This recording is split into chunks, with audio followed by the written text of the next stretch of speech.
അങ്ങനെ അലീന പനി പിടിച്ച് കിടപ്പിലാണ്. അലീനയെ പരിചരിക്കാനും അവൾക്ക് വേണ്ട കാര്യങ്ങളെല്ലാം ചെയ്തു കൊടുക്കാനും രോഹിത്തും ബബിതയും കൃഷ്ണമോളും ഒക്കെ തയ്യാറായി നിൽക്കുകയാണ്.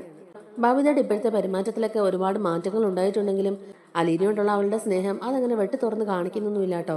എന്നാലും അലീനയ്ക്ക് വേണ്ട എല്ലാ കാര്യങ്ങളും ചെയ്തു കൊടുക്കുകയും ചെയ്യുന്നുണ്ട്. ബബിതയുടെ നിർദ്ദേശപ്രകാരം ബാലചന്ദ്രൻ ഒരു ഡോക്ടറെ വീട്ടിലേക്ക് വിളിച്ചു വരുത്തി അലീനയ്ക്ക് വേണ്ട ശുശ്രൂഷകളെല്ലാം തന്നെ ചെയ്യുന്നുണ്ട്. അതോടൊപ്പം ബബിതയ്ക്ക് കോളേജിലേക്കും കൃഷ്ണമുഖ ഡാൻസ് ക്ലാസ്സിലും പോകേണ്ടതുകൊണ്ട് അലീനയെ നോക്കാനുള്ള എല്ലാ ഉത്തരവാദിത്തങ്ങളും രോഹിത്തിനെ ഏൽപ്പിക്കുകയാണ് ബബിത. രോഹിത്തിനും അത് വലിയൊരു സന്തോഷം തന്നെയാണ് നൽകുന്നത്. കാരണം രോഹിത്ത് പനി പിടിച്ച് കിടന്നിരുന്ന സമയത്ത് അലീനയാണല്ലോ അവനെ പൊന്നുപോലെ നോക്കിയത്. അപ്പൊ ആ ഒരു സ്നേഹം തിരിച്ചു കൊടുക്കാൻ കിട്ടിയ ഒരു അവസരമായിട്ടാണ് രോഹിത്ത് അതിനെ കാണുന്നത്. എന്നാൽ തൻ്റെ മക്കൾ 3 പേരും അലീനയോട് കാണിക്കുന്ന ഈ ഒരു സ്നേഹവും അനുകമ്പയും അവളെ ശുശ്രൂഷിക്കുന്നതും പരിചരിക്കുന്നതും എല്ലാം കാണുമ്പം ബാലചന്ദ്രനും ഒരുപാട് സന്തോഷമാവുന്നുണ്ട്. ബബിതയും രോഹിത്തും ഒക്കെ ഒരു ശത്രുവിനെ പോലെയാണല്ലോ അലീനയെ കണ്ടോണ്ടിരുന്നത്. അവരുടെ സ്വഭാവത്തിൽ ഇത്ര അധികം മാറ്റം ഉണ്ടായി അലീനയെ അവർ സ്വന്തം ചേച്ചിയെ പോലെ അംഗീകരിക്കുന്ന കാണുമ്പോഴേക്കും ബാലചന്ദ്രന്റെ മനസ്സ് തന്നെ നിറയുകയാണ്. എന്നാൽ ഇതൊക്കെ കണ്ടിട്ട് നമ്മുടെ വൈജന്തി ആകെ കലി ഇളകിയിരിക്കുകയാണ് കേട്ടോ. ബബിത അലീനയ്ക്ക് വേണ്ടി ചില കാര്യങ്ങൾ ചെയ്തു എന്നൊക്കെ അറിയുമ്പോൾ തന്നെ വൈജ അവിടെ കിടന്ന് ഒച്ചയും ബഹളവും ഒക്കെ ഉണ്ടാക്കുന്നുണ്ടായിരുന്നു. ഇപ്പൊ ബബിതയും കൃഷ്ണമോളും അവിടുന്ന് പോയതിനു ശേഷം രോഹിത്ത് താഴേക്ക് ഇറങ്ങി വന്ന് അലീനയെ ശുശ്രൂഷിക്കുകയും പരിചരിക്കുകയും ഒക്കെ ചെയ്യുന്ന കാണുമ്പോഴേക്കും വൈജന്തിക്ക് അത് അങ്ങോട്ടേക്ക് ഒട്ടും തന്നെ സഹിക്കാൻ പറ്റുന്നില്ല. കൂടാതെ ബാലചന്ദ്രൻ വിളിച്ചു പറഞ്ഞിട്ട് മനു അങ്ങോട്ടേക്ക് മെഡിസിനായിട്ട് വരുന്നുണ്ടല്ലോ. അലീനയ്ക്ക് പനി പിടിച്ച് കിടപ്പിലായെന്നുള്ള വിവരം അറിഞ്ഞിട്ട് മനു ഇങ്ങോട്ടേക്ക് വന്നതുകൊണ്ട് മനുവിനോടും ഒരുപാട് ദേഷ്യപ്പെടുന്നുണ്ട് വൈജയന്തി. ഇതെല്ലാം കണ്ട് സഹി കെട്ട് വൈജ രോഹത്തിനെ റൂമിലേക്ക് വിളിപ്പിക്കുകയാണ്. എന്നിട്ട് ചോദിക്കുന്നുണ്ട്, നിനക്കൊന്നും നാണമില്ലേ? ഒരു വീട്ടുവേലക്കാരിക്ക് വേണ്ടിയിട്ടാണോടാ നീ ഇത്രയധികം ശുശ്രൂഷയൊക്കെ ചെയ്തുകൊണ്ടിരിക്കുന്നത്? നീ അവളുടെ പക്ഷം ചേർന്നോ? അവൾ നിനക്ക് വീണ്ടും കൈവശം തന്നോ? നിന്റെ അച്ഛനെയും കൃഷ്ണമോളെയൊക്കെ അവള് പണ്ടേ മയക്കിയെടുത്തു. ഇപ്പൊ ബബിതയും അവളുടെ കൂടെയാണോന്ന് എനിക്ക് ചെറിയ സംശയമുണ്ട്. നീ ഒരുത്തനും കൂടി ഉള്ളായിരുന്നു അവളുടെ വലയിൽ പെടാതിരുന്നത്. ഇപ്പൊ നീയും അവളുടെ അടിമയായോ എന്നൊക്കെ ഇങ്ങനെ ചോദിക്കുകയാണ് കേട്ടോ ദേഷ്യപ്പെട്ട്. ആ സമയത്ത് രോഹിത്ത് പറയുന്നുണ്ട്, അമ്മ എന്തൊക്കെയാ ഈ പറയുന്നത്? അല്ലിന ചേച്ചിക്ക് തീരെ പറ്റാത്തോണ്ടല്ലേ അല്ലിന ചേച്ചി അവിടെ കിടക്കുന്നത്. അല്ലെങ്കിൽ ഈ സമയത്ത് ഇങ്ങനെ കിടക്കുന്ന ആളാണോ? ഈ വീട്ടിലെ സർവ്വ പണിയും ചെയ്ത് എല്ലാവരുടെയും എല്ലാ കാര്യങ്ങളും നോക്കിക്കൊണ്ടിരുന്നത് അലീന ചേച്ചിയല്ലേ? പോരാത്തതിന് എന്റെ കാര്യം തന്നെ അമ്മയൊന്ന് നോക്കിക്കേ. ഞാൻ ആ റൂമിൽ നിന്ന് പുറത്തോട്ട് ഇറങ്ങിയത് അലീന ചേച്ചി കാരണമല്ലേ? ഞാൻ പനി പിടിച്ച് കിടന്നപ്പം എനിക്ക് വേണ്ട എല്ലാ കാര്യങ്ങളും ചെയ്ത് എന്നെ പൊന്നുപോലെ നോക്കിയതും ശുശ്രൂഷിച്ചതും മെഡിസിനൊക്കെ കറക്റ്റ് സമയത്ത് എടുത്തു വന്നതും എല്ലാം അലീന ചേച്ചിയല്ലേ? എന്നെ പരിചരിച്ച ആള് ഇപ്പൊ സുഖമില്ലാതെ കിടക്കുമ്പം എന്നോട് കാണിച്ച സ്നേഹവും അനുകമ്പയൊക്കെ ഞാൻ തിരിച്ച് കാണിക്കേണ്ടതല്ലേ എന്നൊക്കെ ഇങ്ങനെ നമ്മുടെ രോഹിത്ത് ചോദിക്കുകയാണ് കേട്ടോ. രോഹിത്ത് ഈ പറയുന്നത് കേട്ടിട്ട് വൈജയന്തിക്ക് ഒട്ടും അങ്ങോട്ടേക്ക് അത് ദഹിക്കുന്നില്ല. എനിക്കറിയാം നിന്നെ അവള് മയക്കിയെടുത്തു. എല്ലാവരെയും മയക്കിയെടുക്കാൻ അവൾക്കൊരു പ്രത്യേക കഴിവുണ്ട്. നീ ഒരു കാര്യം ഓർത്തോ രോഹിത്തെ, ഈ കുടുംബം ഇങ്ങനെയൊക്കെ ആയി തീർന്നത് അവൾ ഒറ്റൊരുത്തി കാരണമാ. അവൾ ഇങ്ങോട്ടേക്ക് വന്നേ പിന്നെ എന്തൊക്കെ സംഭവിച്ചു എന്നുള്ളത് ഞാൻ നിന്നോട് കഴിഞ്ഞ ദിവസം പറഞ്ഞതല്ലേ. എന്നിട്ട് നീ അവളുടെ വലയിൽ തന്നെ വീണല്ലോടാ എന്നൊക്കെ പറഞ്ഞ് രോഹിത്തിനെ ഒന്ന് പുച്ഛിക്കുകയും ചെയ്യുന്നുണ്ട് വൈജയന്തി. അപ്പൊ രോഹിത്ത് പറയുന്നുണ്ട്, അമ്മ എന്തിനാ ഇപ്പൊ എന്നോട് ഇങ്ങനെ വഴക്കുണ്ടാക്കാൻ വരുന്നത്? ഞാൻ അമ്മയോട് ഒന്നും തന്നെ പറഞ്ഞില്ലല്ലോ. അമ്മയോടൊന്നും പറഞ്ഞ് അമ്മയെ ഡിസ്റ്റർബ് ചെയ്യാൻ വന്നതല്ലല്ലോ. ഞാൻ അലീന ചേച്ചിയുടെ കാര്യങ്ങൾ നോക്കാനായിട്ടല്ലേ താഴേക്ക് ഇറങ്ങി വന്നത്. എനിക്കിനി അമ്മയോടൊന്നും പറയാനില്ല എന്നൊക്കെ പറഞ്ഞ് രോഹിത്ത് പോകാൻ തുടങ്ങുമ്പോഴേക്കും തന്നെ വൈജ വിളിച്ചിട്ട് പറയുന്നുണ്ട്, നിക്കടാ അവിടെ. അല്ല നിന്റെയൊക്കെ മനസ്സിലെ ഉദ്ദേശം എന്തുവാ? അവളെ ഈ വീട്ടിൽ വാഴിക്കാന്നാണോ നീയൊക്കെ വിചാരിക്കുന്നേ എന്നിങ്ങനെ ചോദിക്കുമ്പോഴേക്കും രോഹിത്ത് പറയുന്നുണ്ട്, അലീന ചേച്ചി ഇവിടെ നിന്നാൽ എന്താ അമ്മയെ കുഴപ്പം? അലീന ചേച്ചി എല്ലാവരുടെയും കാര്യങ്ങൾ നല്ല ഭംഗിയായിട്ട് നോക്കുന്നില്ലേ? ഇനി അലീന ചേച്ചി ഇവിടുന്ന് പോണോന്ന് എനിക്കും വലിയ താല്പര്യമില്ല എന്നൊക്കെ പറയുകയാണ് കേട്ടോ രോഹിത്ത്. അപ്പൊ വൈജി ചോദിക്കുന്നുണ്ട്, ആ കൊള്ളാം, നല്ല മറുപടി. ഇത്രയും നാളും അവളെ ഈ വീട്ടിൽ നിന്ന് കെട്ടിക്കാനായിട്ട് കാത്തിരുന്നവനല്ലേടാ നീ. എന്നിട്ട് നീ ഇപ്പൊ മലക്കം മറിഞ്ഞോ? നിന്റെ അച്ഛന്റെയും കൃഷ്ണയുടെയൊക്കെ വാക്ക് കേട്ട് നീ ഇപ്പൊ അവളുടെ കൂടെയാണല്ലേ? ആ ആയിക്കോ. സ്വന്തം പെറ്റതള്ളേക്കാളും നിങ്ങൾക്കൊക്കെ ഇപ്പൊ വലുത് എവിടുന്നോ വലിഞ്ഞു കയറി വന്ന ആ പിഴച്ചവളാ. അവളെ ഈ വീട്ടിലെ മഹാറാണിയായിട്ട് വാഴിക്കാന്ന് നിങ്ങൾക്ക് ആർക്കെങ്കിലും ഉദ്ദേശം ഉണ്ടെങ്കിൽ അതൊന്നും നടക്കാൻ പോകുന്നില്ല. അതിന് വൈജയന്തി സമ്മതിക്കുകയില്ല. അവളെ ഈ വീട്ടിൽ നിന്ന് ചവിട്ടി പുറത്താക്കാൻ ഞാൻ ഏതറ്റം വരെയും പോകും. അതിന് എനിക്ക് ഒരു മടിയുമില്ല. ഇനി അഥവാ അങ്ങനെ അവളെ പുറത്താക്കാൻ കഴിഞ്ഞില്ലെങ്കിൽ നിങ്ങൾക്ക് ഇതുപോലൊരു അമ്മയില്ലെന്ന് നിങ്ങൾ വിചാരിച്ചാൽ മതി എന്നൊക്കെ പറഞ്ഞ് വൈജ ഭയങ്കര ടെററായിട്ട് തന്നെ സംസാരിക്കുകയാണ് രോഹിത്തിന്റെ അടുത്ത്. അപ്പൊ രോഹിത്ത് പറയുന്നുണ്ട്, അമ്മ എന്തിനാ ഈ എഴുതാപ്പുറമൊക്കെ വായിക്കുന്നത്? അമ്മ പറഞ്ഞത് ശരിയാ. അലീന ചേച്ചി ഇവിടെ ഉള്ളത് ആദ്യം എനിക്ക് ഒട്ടും ഇഷ്ടമല്ലായിരുന്നു. എനിക്കും ബബിതയ്ക്കും ഒക്കെ അങ്ങനെ തന്നെ. എന്നാ പോകെയാ ഞങ്ങൾക്ക് അലീന ചേച്ചിയുടെ സ്വഭാവം മനസ്സിലായത്. അമ്മ ഉദ്ദേശിക്കുന്ന പോലെ ഈ കുടുംബം കുളം തോണ്ടാൻ വന്നൊന്നും അല്ല അലീന ചേച്ചി. ഈ കുടുംബം ഇപ്പൊ ഇങ്ങനെ മുന്നോട്ട് പോകുന്നുണ്ടെങ്കിൽ അത് അലീന ചേച്ചി നോക്കിയതുകൊണ്ട് മാത്രമാ. അലീന ചേച്ചിയുടെ സ്ഥാനത്ത് വേറെ ആരെങ്കിലും ആയിരുന്നെങ്കിലോ ഇപ്പൊ ഈ വീട് എന്താകുമായിരുന്നു? അമ്മ അത് എപ്പോഴെങ്കിലും ആലോചിച്ചിട്ടുണ്ടോ? ഞാൻ ഹരിയുടെ കൂടെ കൂടി ഓരോ തെറ്റ് ചെയ്യുമ്പോഴും അലിന ചേച്ചി എന്നെ ഉപദേശിക്കുക ചെയ്തിട്ടുള്ളത്. അന്നൊക്കെ അലിന ചേച്ചി എന്നെ ഉപദേശിക്കാൻ വരുന്നത് എനിക്ക് ഒട്ടും ഇഷ്ടമല്ലായിരുന്നു. അതുകൊണ്ടാണ് അമ്മയുടെ കൂടെ കൂടി ഞാനും എൻ്റെ ഒരു ശത്രുവിനെ പോലെ അലിന ചേച്ചിയെ കണ്ടത്. പല പ്രാവശ്യം ഹരിയുടെ കൂടെ കൂടി പല തോന്നിയാസികളും ഞാൻ കാണിച്ചിട്ടുണ്ട്. ഓർക്കാൻ പറ്റാത്ത ഒരുപാട് തെറ്റുകൾ ചെയ്തിട്ടുണ്ട്. എന്നിട്ടും അതെല്ലാം പുറത്ത് എന്നെ ഒരു സ്വന്തം കൂടപ്പറപ്പിനെ പോലെ കണ്ട് സ്നേഹിക്കാൻ മാത്രം അലിന ചേച്ചി ചെയ്തത്. ആ ഒരു സ്നേഹം തിരിച്ചറിയാതിരിക്കാൻ ഞാൻ അത്ര മനുഷ്യത്വം ഇല്ലാത്തവനൊന്നും അല്ലമ്മേ. ജീവിതം അവസാനിച്ചു നോർത്തിരുന്ന നിമിഷങ്ങളിലാണ് എനിക്ക് താങ്ങും തണലുമായി എന്നെ സപ്പോർട്ട് ചെയ്ത് അലിന ചേച്ചി എന്നെ ജീവിതത്തിലേക്ക് തന്നെ കൈപിടിച്ച് ഉയർത്തിയത്. ആ ചേച്ചിയെ തള്ളി പറയാനോ ഒരു വാക്കുകൊണ്ട് വേദനിപ്പിക്കാനോ പോലും എനിക്കിനി കഴിയില്ല എന്നൊക്കെ രോഹിത് പറയുമ്പോഴേക്കും വൈജു ഉടനെ പറയുന്നുണ്ട്, മതി, ഇനി നീ അലിനപുരാണ് ഇവിടെ പറയണ്ട. എനിക്ക് കേൾക്കണ്ട അവളുടെ ഒരു കാര്യവും. എല്ലാവരെയും അവൾ മയക്കി വെച്ചിരിക്കുക. ആദ്യം എൻ്റെ ഭർത്താവിനെ, പിന്നെ എൻ്റെ മോളെ, എൻ്റെ ആങ്ങളമാരെ, എൻ്റെ അമ്മയെ, ഇപ്പതേ എൻ്റെ മക്കളെ പോലും അവൾ എന്നിൽ നിന്ന് അകറ്റിയേക്കുക. ഇതിനൊക്കെ ഞാൻ അവളോട് കണക്ക് ചോദിച്ചിരിക്കും. ഇതിനൊക്കെ ഒരവസരം കാണാതെ വൈജയന്തി അടങ്ങിയിരിക്കുന്ന നിങ്ങൾ ആരും കരുതണ്ടെന്നും പറയുകയാണ് വൈജ. ചേച്ചിയാണ് പോലും ചേച്ചി. ഏതു വകയിലാണ് അവള് നിനക്ക് ചേച്ചിയായത്? ഞാൻ നൊന്ത് പ്രസവിച്ച മോളാണ് അവള്, അല്ലല്ലോ? രോഹിത് പറയുന്നുണ്ട്, അമ്മ നൊന്ത് പ്രസവിച്ചല്ലെങ്കിലും അത് നമ്മുടെ അച്ഛൻ്റെ മോള് തന്നെയല്ലേ. അച്ഛൻ്റെ മോളാണെന്ന് അച്ഛൻ സമ്മതിച്ചതല്ലേ എന്നിങ്ങനെ ചോദിക്കുമ്പോഴേക്കും വൈജ പറയുന്നുണ്ട്, അയാൾ എന്തെങ്കിലും കള്ളത്തരം പറഞ്ഞിട്ടുണ്ടെങ്കിൽ അത് വിശ്വസിച്ചിരിക്കുന്നതാണോടാ നിന്റെയൊക്കെ പണി? അയാൾ അയാളുടെ നിലനിൽപ്പിന് വേണ്ടി അങ്ങനെ പല കള്ളത്തരങ്ങളും പറയുമ്പോൾ അതൊക്കെ നിങ്ങൾ അങ്ങ് വിശ്വസിക്കുകയാണ് ചെയ്യേണ്ടത്. ഇത്രയും നാളുമില്ലാതെ അയാൾക്ക് പെട്ടെന്ന് എവിടെ നാടാ ഒരു മകൾ പൊട്ടിമുളച്ചുണ്ടായത്? അതൊക്കെ അയാൾ വെറുതെ ഉണ്ടാക്കി പറയുന്നതാ. നിങ്ങളുടെ അമ്മയുടെ സ്ഥാനത്തേക്ക് രണ്ടാമതായി കൊണ്ടുവന്ന അവളെ അതുപോലും മനസ്സിലാക്കാനുള്ള വിവരം നിനക്കൊന്നും ഇല്ലടാ എന്നൊക്കെ ഇങ്ങനെ ചോദിക്കുക കേട്ടോ. രോഹിത് പറയുന്നുണ്ട്, അമ്മ എന്തൊക്കെ ഈ പറയുന്നത്? അലീന ചേച്ചി അമ്മ ഇതുവരെ മനസ്സിലാക്കിയിട്ടില്ല. അലീന ചേച്ചിയുടെ നന്മ അമ്മ ഇതുവരെ തിരിച്ചറിഞ്ഞിട്ടില്ല. നമ്മുടെ അച്ഛനെ സ്വന്തം അച്ഛനെ പോലെ തന്നെയാണ് കാണുന്നത്. അല്ലാതെ അമ്മ പറയുന്ന പോലെ മറ്റൊരു ഉദ്ദേശവും അവർക്കിടയിലില്ല. അതെനിക്ക് പൂർണ്ണമായിട്ട് ബോധ്യമായ കാര്യം തന്നെയാണ്. അമ്മയുടെ മനസ്സ് ശരിയല്ലാത്തതുകൊണ്ടാണ് അമ്മയ്ക്ക് അങ്ങനെയൊക്കെ ചിന്തിക്കാൻ കഴിയുന്നത്. അല്ലാതെ അവർ തമ്മിൽ അമ്മ ഉദ്ദേശിക്കുന്ന പോലെ ഒരു ബന്ധമൊന്നുമില്ല. സ്വന്തം മോളെ പോലെ തന്നെയാണ് അച്ഛൻ അലീന ചേച്ചിയെ കാണുന്നത്. അതുപോലെ സ്വന്തം അച്ഛനോട് കാണിക്കുന്ന സ്നേഹവും പരിഗണനയും തന്നെയാണ് അലീന ചേച്ചി അച്ഛനോടും കാണിക്കുന്നത്. അവർ തമ്മിൽ വേറെ ഒരു ബന്ധവും ഇല്ലെന്നുള്ളത് ഞങ്ങൾക്ക് ഉറപ്പാ അമ്മേ. അതുകൊണ്ട് തന്നെയാണ് ഞങ്ങൾ ഞങ്ങളുടെ സ്വന്തം ചേച്ചിയായിട്ട് അലീന ചേച്ചിയെ അംഗീകരിച്ചത്. വൈജ പറയുന്നുണ്ട്, അംഗീകരിച്ചോ? അതിനാര് പറഞ്ഞു അംഗീകരിക്കേണ്ടെന്ന്? ഇതിനൊക്കെ നിങ്ങൾ അനുഭവിക്കും. ഈ വൈജയന്തി പറഞ്ഞതൊക്കെ സത്യമായിരുന്നു എന്ന് നിങ്ങൾക്ക് ഒരു ദിവസം ബോധ്യപ്പെടും. അന്ന് നിങ്ങൾ ഞാൻ പറഞ്ഞതൊക്കെ ഓർത്തിരുന്ന് ദുഃഖിക്കും. അന്നേ നിങ്ങൾക്ക് മനസ്സിലാവുള്ളൂ എന്നൊക്കെ ഇങ്ങനെ വൈജ പറയുകയാണ്. ഈ സമയത്ത് അലീനയുടെ അടുത്ത് മനു ഉണ്ടായിരുന്നു. മനു ഇതെല്ലാം കേട്ടുകൊണ്ട് തന്നെ അങ്ങോട്ടേക്ക് വരികയാണ്. അപ്പോഴേക്കും വൈജ മനുവിന്റെ അടുത്ത് പറയുന്നുണ്ട്, ആഹാ, നീ ഇവിടെ ഉണ്ടായിരുന്നോ? നിന്റെ ഒരു കുറവ് കൂടെ ഇവിടെ ഉണ്ടായിരുന്നുള്ളൂ. ഇപ്പൊ നീ ഇവിടെ ഉണ്ടല്ലോ. അലീനയെ പരിചരിക്കാനും ശുശ്രൂഷിക്കാനും അവക്ക് വേണ്ട കാര്യങ്ങളെല്ലാം ചെയ്തു കൊടുക്കാനുമേ ഇവിടെ ആൾക്കാരുടെ ബഹളമാ. അതിന്റെ കൂടെ നീയും ഉണ്ടല്ലോ മനു. അല്ലെങ്കിലും നിനക്ക് അവളെ പണ്ട് ഇഷ്ടമല്ലേ മനു? നീ കല്യാണം കഴിക്കാൻ പോകുന്നത് ആ നശിച്ചവളെയല്ലേ? അപ്പൊ അവക്ക് പനി പിടിച്ച് കിടന്ന അവളെ വന്ന് കാണുകയും പരിചരിക്കുകയും ശുശ്രൂഷിക്കുകയൊക്കെ ചെയ്യേണ്ടത് നിന്റെ കടമയാണല്ലോ. അതുകൊണ്ടായിരിക്കും നീ രാവിലെ തന്നെ ഇങ്ങോട്ടേക്ക് പോകുന്നത് എന്നൊക്കെ ഇങ്ങനെ പറയുമ്പോഴേക്കും മനു പറയുന്നുണ്ട്, അതെ ആന്റി എങ്ങനെ ഇത്ര കറക്റ്റായിട്ട് കാര്യങ്ങളൊക്കെ പറയുന്നു? അല്ലെങ്കിലും ഞാൻ കല്യാണം കഴിക്കാൻ പോകുന്ന പെണ്ണിന് എന്തെങ്കിലും ഒരു ബുദ്ധിമുട്ടുണ്ടായാൽ ഞാൻ വേണ്ടേ അവളെ വന്ന് നോക്കാൻ? അല്ലെങ്കിൽ ഞാൻ കല്യാണം കഴിക്കാൻ പോകുന്ന പെണ്ണിന് എന്തെങ്കിലും ബുദ്ധിമുട്ടൊക്കെ ഉണ്ടായിട്ടുണ്ടെങ്കിൽ അത് വന്ന് അന്വേഷിക്കുന്നത് ഒരു സാമാന്യ മര്യാദയല്ലേ? അതേ ഞാനും ചെയ്തുള്ളൂ. പിന്നെ അവളെ പരിചരിക്കാൻ ഒരനിയനും 2 അനീതിമാരും ഒരച്ഛനും ഒക്കെ ഉണ്ടല്ലോ. അവരവളുടെ കാര്യം പൊന്നുപോലെ നോക്കിക്കോളും. എല്ലാ കാര്യങ്ങളും ചെയ്തും കൊടുത്തോളും. ഒരു മോളെ പോലെയും അതുപോലെ സ്വന്തം ചേച്ചിയെ പോലെയും കണ്ട് പരിചരിക്കാനും ശുശ്രൂഷിക്കാനും ഒക്കെ ഇവിടെ അവൾക്ക് ആൾക്കാരുള്ളപ്പം ഞാനിപ്പോൾ ഇങ്ങോട്ടേക്ക് ധൃതി വെച്ച് വന്നില്ലെങ്കിലും കുഴപ്പമൊന്നും ഇല്ലായിരുന്നു. പിന്നെ അറിഞ്ഞപ്പം ഇവിടെ വരെ ഒന്ന് കണ്ടിട്ട് പോകുന്നതുകൊണ്ട് വലിയ ബുദ്ധിമുട്ടൊന്നും ഇല്ലല്ലോ. അതുകൊണ്ട് ഇങ്ങോട്ടേക്ക് പോകുന്നതെന്നൊക്കെ പറയുക കേട്ടോ. വൈജന്റെ മനോനോടായിട്ട് പറയുന്നുണ്ട്, കണ്ടല്ലോ ഇപ്പൊ ഇവിടെ എല്ലാവരും അവളുടെ സൈഡാണ്. എന്റെ മക്കളെ പോലും അവൾ എന്നിൽ നിന്ന് അകറ്റി കളഞ്ഞു. ആദ്യം കൃഷ്ണമോളെ മാത്രമായിരുന്നു. ഇപ്പൊ ബബിതയും രോഹിത്തും പോലും അവളുടെ അടിമകളായിട്ട് അവളെ ശുശ്രൂഷിച്ചുകൊണ്ട് നടക്കുക. ഇപ്പൊ ബബിതയും രോഹിത്തും പോലും അവളുടെ പിന്നാലെയല്ലേ? ഇതുപോലെ ആൾക്കാർക്ക് കൈവശം കൊടുത്ത് വശപ്പെടുത്തി എടുക്കാനൊക്കെ അവൾക്ക് നല്ല കഴിവാടാ മനു. അത് സമ്മതിക്കാതിരിക്കാൻ പറ്റത്തില്ല. അല്ലെങ്കിൽ എന്റെ ഭർത്താവിനെയും ആങ്ങളമാരെയും എന്റെ മക്കളെയും നിന്നെയും ഒക്കെ ഇതുപോലെ മയക്കിയെടുക്കാൻ പറ്റുമോ? വല്ലാത്തൊരു കഴിവ് തന്നെ. അത് സമ്മതിച്ചു കൊടുത്തേ പറ്റത്തുള്ളൂ എന്നൊക്കെ അലീനെ പരിഹസിക്കുകയാണ് കേട്ടോ വൈജയന്തി. ഈ സമയം തന്നെ അങ്ങോട്ടേക്ക് നമ്മുടെ കൃഷ്ണമോളും വരുന്നുണ്ട്. ഡാൻസ് ക്ലാസ്സിന് പോയിട്ട് വരുന്ന വഴിയാണ് കേട്ടോ. അപ്പോൾ വൈജയുടെ ഈ സംസാരം എല്ലാം കേട്ടോണ്ട് തന്നെയാണ് കേട്ടോ കൃഷ്ണമോൾ അങ്ങോട്ടേക്ക് വരുന്നത്. ഇതെല്ലാം കേട്ട് നല്ല ദേഷ്യവും വരുന്നുണ്ട് കൃഷ്ണമോൾക്ക്. എന്നിട്ടും വൈജയെ വലിയ മൈൻഡൊന്നും ചെയ്യാതെ മനുവിനോട് സംസാരിക്കുകയാണ് കൃഷ്ണമോൾ ചെയ്യുന്നത്. അതും കൂടെ കണ്ടു കഴിയുമ്പോഴേക്കും വൈജയന്തിക്ക് ആകെ ദേഷ്യം വരികയാണ് കേട്ടോ. ആഹാ, മനുവേട്ടൻ ഇത് എപ്പോഴാ വന്നത്?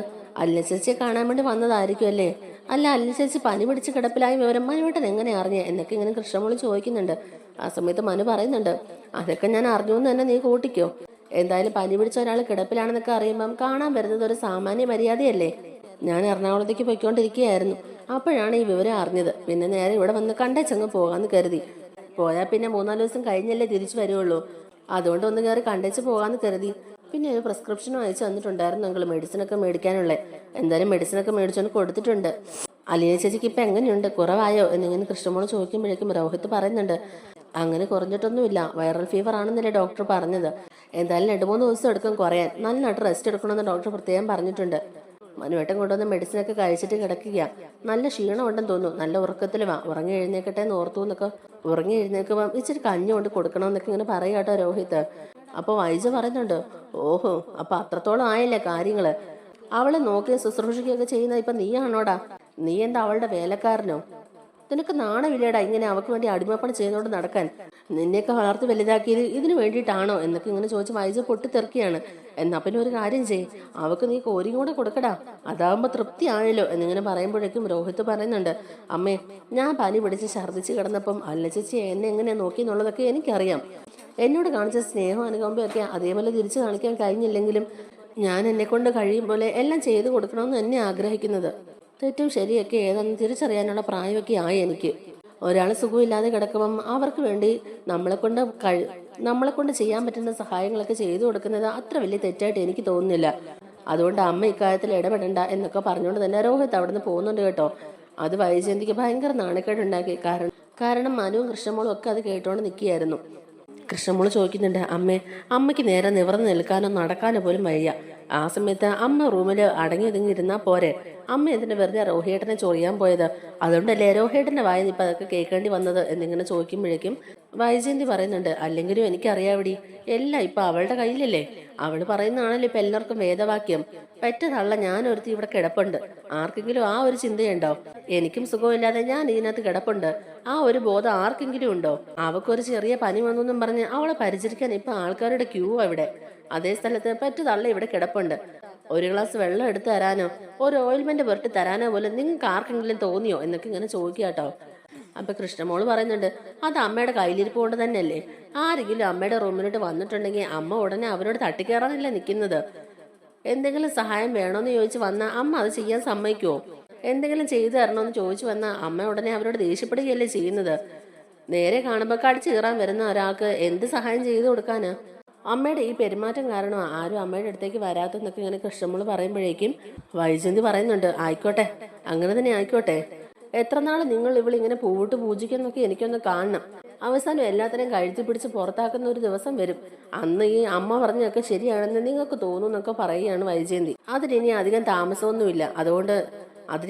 താമസമൊന്നുമില്ല എന്നൊക്കെ ഇങ്ങനെ പറഞ്ഞിട്ട് തന്നെ വൈജയന്തി ദേഷ്യപ്പെട്ട അകത്തേക്ക് കയറിപ്പോയി വാതിലടക്കുകയാണ്. ആ സമയത്ത് മനു കൃഷ്ണമോളോട് പറയുന്നുണ്ട്, കൃഷ്ണേ നീ ആന്റി പറഞ്ഞു ഒന്നും കാര്യമാക്കി എടുക്കണ്ട. ആന്റിയുടെ സ്വഭാവം ഇങ്ങനെയാന്നുള്ളത് നമുക്കറിയാവല്ലോ. ആന്റിയുടെ മനസ്സിൽ ഇപ്പോഴും ആ ഒരു തെറ്റിദ്ധാരണ കിടക്കുന്നതുകൊണ്ടാണ് ആന്റി ഇങ്ങനെയൊക്കെ സംസാരിക്കുന്നത്. എന്നെങ്കിലും ഒരു ദിവസം ആന്റി ഈ സത്യങ്ങളൊക്കെ അറിയുമല്ലോ. അന്ന് ആന്റിക്ക് ഈ പറഞ്ഞതും പ്രവർത്തിച്ചതും ഒക്കെ വലിയ തെറ്റായിട്ട് തോന്നും. സ്വന്തം മോളെയാണല്ലോ ഇതുപോലെ നിലത്തിട്ട് ചവിട്ടി അരച്ചതെന്ന് അന്ന് ആന്റി ഒരുപാട് വിഷമിക്കും. പക്ഷെ ഇപ്പൊ നമുക്ക് ഒന്നും ചെയ്യാൻ പറ്റാത്തൊരു സിറ്റുവേഷൻ അല്ലേ. അലീന ആരാണെന്നുള്ള സത്യം ആന്റിയോട് പറയാൻ പറ്റത്തില്ല. ഇനി അഥവാ ആന്റിയോട് നമ്മളത് പറഞ്ഞിട്ടുണ്ടെങ്കിൽ തന്നെ അത് കഴിഞ്ഞ് ഈ വീട്ടിൽ എന്തൊക്കെ സംഭവിക്കും എന്നുള്ളത് മോക്ക് നന്നായിട്ട് അറിയാമല്ലോ. നിയമപരമായി ബന്ധം പിരിയാൻ നിൽക്കുന്ന അച്ഛനും അമ്മയും എത്രയും പെട്ടെന്ന് തന്നെ അടിച്ചു പിരിയും. പിന്നെ അലീന ഇവിടെ നിൽക്കുവോ? അവൾ എന്തെങ്കിലുമൊക്കെ കാരണം ഉണ്ടാക്കി ഈ വീട്ടിൽ നിന്ന് പോകും, അത് ഉറപ്പാ. പിന്നെ വൈജയന്തി വേറെ വീട്ടിലേക്ക് താമസം മാറിയിട്ട് അലീന ഇവിടെ നിൽക്കുന്നുണ്ടെങ്കിൽ അത് അലീനയ്ക്കും കൂടി ഒരു പേരുദോഷമാണ്. അങ്ങനെ സംഭവിച്ചിട്ടുണ്ടെങ്കിൽ അവള് പറഞ്ഞ പോലെ തന്നെ നടക്കുകയും ചെയ്യും. പിന്നെ അലീനയുടെ അങ്കിളുടെയൊക്കെ പേര് വെച്ചിട്ട് ഇല്ലാത്ത അനാവശ്യങ്ങളെല്ലാം നാട്ടുകാരുണ്ടാക്കി പറയാൻ തുടങ്ങും. അതുകൊണ്ട് അതും ഒരു നാണക്കേടായി മാറും. അതുകൊണ്ട് ഇപ്പൊ നടക്കുന്ന സംഭവങ്ങളൊക്കെ കണ്ടില്ല കേട്ടില്ല എന്നൊരു ധാരണയിൽ മുന്നോട്ട് പോയാൽ മതി. അതായിരിക്കും എല്ലാവർക്കും നല്ലത് എന്ന് പറഞ്ഞിട്ട് തന്നെ മനു അലീനയുടെ റൂമിലേക്ക് ചെല്ലുകയാണ്. എന്നിട്ട് അലീനയോടും യാത്ര പറഞ്ഞിട്ട് മനു അവിടെ നിന്ന് ഇറങ്ങുന്നുണ്ട്.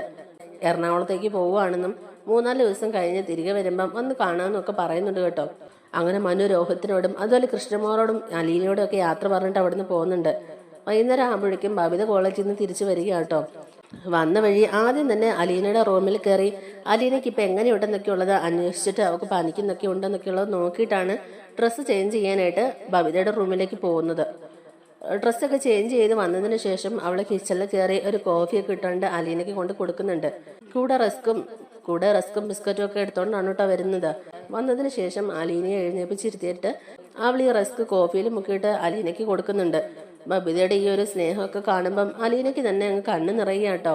കാരണം ഇതുപോലൊരു മാറ്റം ബബിതയിൽ സംഭവിക്കുമെന്നോ തന്നെ ചേച്ചിയായിട്ട് അംഗീകരിക്കുമെന്നോ ആ ഒരു സ്നേഹത്തോടെ സംസാരിക്കുമെന്നോ ഒന്നും തന്നെ നമ്മുടെ അലീന വിചാരിച്ചതല്ല.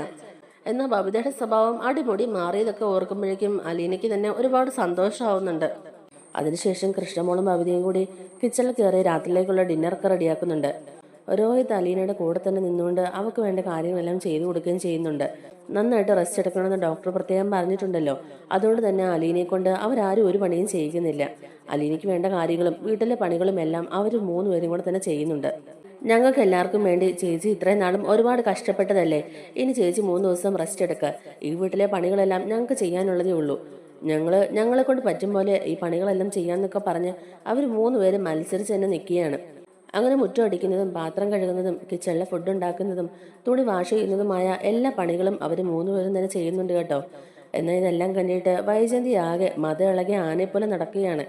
തൻ്റെ മക്കളെ കൊണ്ട് ഈ വീട്ടുപണികളെല്ലാം ഇവള് ചെയ്യിക്കുകയാണെന്നൊക്കെ പറഞ്ഞുകൊണ്ട് വൈജയന്തി അവിടെ ഒച്ചപ്പാടൊക്കെ ഉണ്ടാക്കുന്നുണ്ടെങ്കിലും കൃഷ്ണമോളും ബബിതയും രോഹിതും ഒറ്റക്കെട്ടായി നിന്നോട് തന്നെ പറയുന്നുണ്ട്, ഈ പണികളൊക്കെ ഞങ്ങളോട് ആരും ചെയ്യാൻ പറഞ്ഞതല്ല, ഞങ്ങൾ തന്നെ ചെയ്താണ്.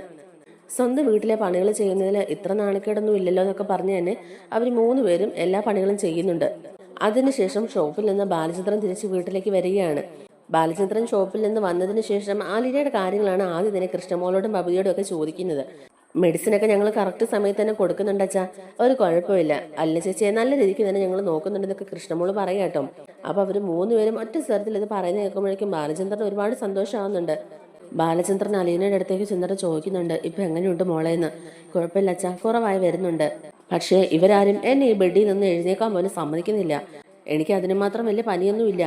ഇന്നൊരു ദിവസത്തെ കാര്യമുള്ളൂ, നാളെ ഞാൻ ഓക്കെ ആകും. അത് പറഞ്ഞാൽ അവർ കേൾക്കണ്ടേ. അവരെന്നെ ഈ ബെഡിൽ നിന്ന് എഴുന്നേക്കാൻ കൂടെ സമ്മതിക്കുന്നില്ല. രാത്രിയിലേക്കുള്ള ഫുഡ് ഉണ്ടാക്കാൻ ഞാൻ സഹായിക്കാമെന്ന് പറഞ്ഞത് അവരോട്, അവരതൊന്നും കേട്ടില്ല. ഇന്നൊരു ദിവസത്തെ ഫുഡിന്റെ കാര്യമല്ലേ, അത് ഞങ്ങൾ അഡ്ജസ്റ്റ് ചെയ്തോളാം എന്നൊക്കെ പറഞ്ഞ് 2 പേരും കൂടെ അടുക്കളയിൽ കയറിയിട്ടുണ്ട്. എന്തൊക്കെയാ കാണിച്ചു കൂട്ടിയെന്നൊന്നും അറിയില്ല.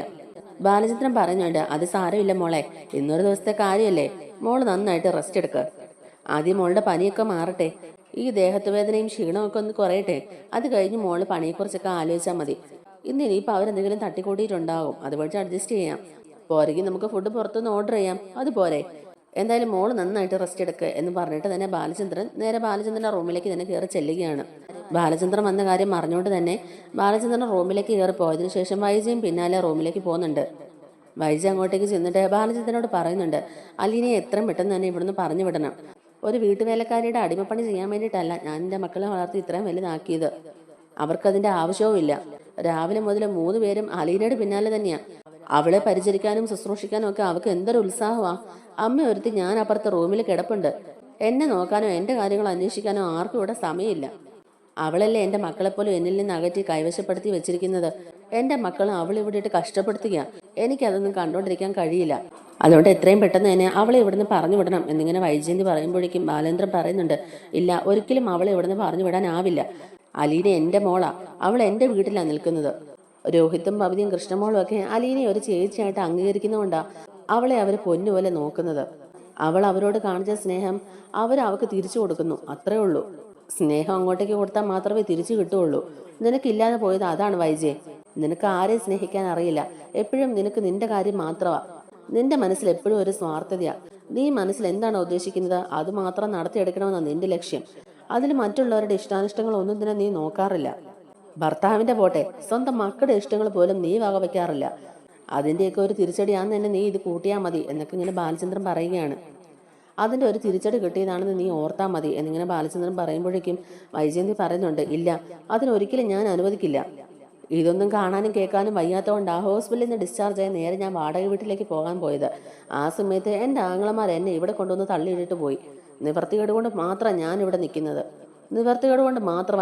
നിൽക്കുന്നത്. അല്ലാതെ ഒരു നിമിഷം പോലും എനിക്കിവിടെ നിൽക്കണമെന്ന് ഒരാഗ്രഹവും ഇല്ല. എൻ്റെ കൂടെ വാടക വീട്ടിലേക്ക് വരാനിരുന്നവരാ എൻ്റെ മക്കള്. അവരെ പോലും അവള് കൈയും കണ്ണും കാണിച്ച് മയക്കിയെടുത്തു.